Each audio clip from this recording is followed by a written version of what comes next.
Next here, if G is a finite group of order n, that is the order of the group G is equal to n, and A is an element of the group G, then the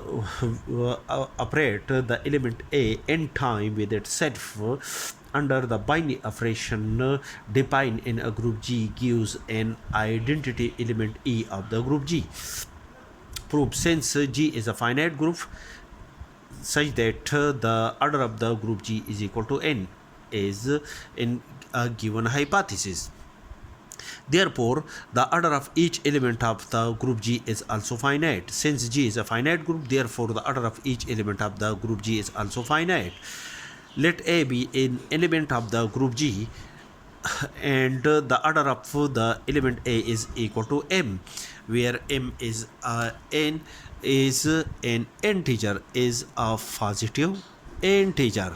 because the order of each element of G is according to the above definition, the order of each element of G is also finite.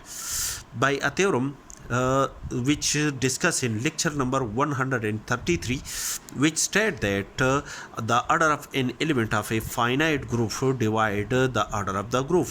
Therefore, according to this theorem, the order of the element A is m divide the order of the group G,